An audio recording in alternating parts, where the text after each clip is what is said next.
Hello and welcome to day 15 of the Makeshift Marblympics. Our penultimate event is beach volleyball. In teams of 4, our marbles will attempt to knock the beach balls out of their half of the court and ideally into their opponents. Whichever team has the most number of beach balls in their half at the end of the match will be eliminated in this head-to-head knockout style tournament. Vatican City showing how it's done there. They knock one off to the side and one into their opponent's half, so they beat Kenya 3-1 and advance to the quarterfinals. Does that make sense? Good. Great Britain commit 3 marbles to that ball on the end there, and it pays dividends as they beat Australia, who spread themselves very thin, 4-2. If you're watching at home and would like to get involved, you can drop us a line using the internet via www.twitter.com using hashtag MM20, capital EV15, VB chat 4, capital S, capital M. Let us know what you think of the game so far and who you think will take home the gold medal in this event. And there's an early upset here as the championship leaders Uzbekistan are knocked out by Japan. Japan threw everything at that one ball to get it over, whereas Uzbekistan tried to get everything and ended up with nothing. And the beach party has started early as those 4 who have already advanced begin the celebrations. They both get good contact in this game, but while Canada's ball goes off to the side, Tuvalu's ball goes into Canada's half, meaning Tuvalu wins 3-2. And that gives you a little flavour of some of the tactics at play in this game. You can win the game simply by pushing your balls out to the side, but it makes things much more difficult for your opposition if you knock your balls into their court. Another example of that here is China beat South Africa 3-2. Of course, the number 3 was invented in China in 3000 BC. Prior to this, China had only been around since 2000 BC. You can't have a beach volleyball tournament without Brazil. A beach volleyball tournament without Brazil would be like a football tournament without, well, Brazil. But we're going to have to be without them for the rest of this tournament as they get knocked out by India 3-2. Colombia going for a very evenly spread approach. That hasn't worked well for previous teams, but it's done the job for them here. A fantastic defensive display as they knock that Ethiopia ball back into the court and provide good coverage for this threat on the near side too. So with qualifying over, these are the 8 teams that have made it through to the quarterfinal stages and the route they'll need to take if they want to win Marblympic gold.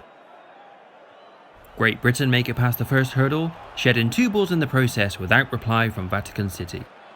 We've had our first tweet come in from Jeff Bromer, who says, Uzbekistan for the win for sure. Oh no, there's a bit of a time lapse. Sorry Jeff. And we've just seen a masterclass from USA who nearly get all 3 balls into Japan's half. But still 5-1, a very impressive score. I've just noticed a rain cloud come overhead as Tuvalu and China take to the beach. Certainly not the ideal weather for beach volleyball, but Tuvalu take it in their stride as they win 3-2 and advance to the semi-finals. The adjudicators have just asked India and Colombia to hold on a moment as they assess the weather situation. They're taking a real good look at this sand, and I think they're going to postpone the game. Well, they've put the roof on to try and allow these games to continue, but that rainstorm just came in too quick and took them by surprise. I think the damage has been done. I don't think there's any way we can continue like this. Well, the rains have passed and our sand is fresh out of the oven, ready to continue with our final quarterfinal. Colombia with a very different tactic from their first game, this time opting to focus all their energy on this near side, and they're rewarded with a 4-2 victory and a place in the semi-final. Let's just take a quick look at confirmation of who they'll be up against, and it will be Tuvalu, while Great Britain face the USA. We've had another tweet. This time it's Julie Rhodes, 62 from Cheshire, and she wants to know where our sand is from. Well Julie, sand forms when rocks break down from weathering and eroding over thousands and even millions of years. Rocks take time to decompose, especially quartz and feldspar. Often starting thousands of miles from the ocean, rocks slowly travel down rivers and streams, constantly breaking down along the way. Once they make it to the ocean, they further erode from the constant action of waves and tides. Then it's packaged into 5-kilogram bags and sold in your local Argos. Colombia stick with their new narrow approach. They get a bit of loft on that middle ball, but it's completely smothered by that great British ball that's already over the net, and settles down in the Colombia half via their own ramp for a 3-1 victory and a bronze medal. So our final is between USA and Tuvalu, both of whom have already put in some fantastic performances in this event, and it's Tuvalu who puts in another. Once again they clear all 3 balls from their half, and even put one into USA's, giving them a second consecutive 4-0 victory, and their first gold medal of these games.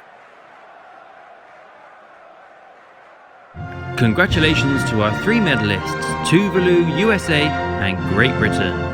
As well as their medals, they also win points towards their run-in totals for this tournament. These are the points won by all 8 of our quarterfinalists. Now let's take a look at how that affects the standings in our tournament overall. USA regain top spot with that 2nd place finish, and they'll go into the final event of these games with a 6-point lead over Uzbekistan.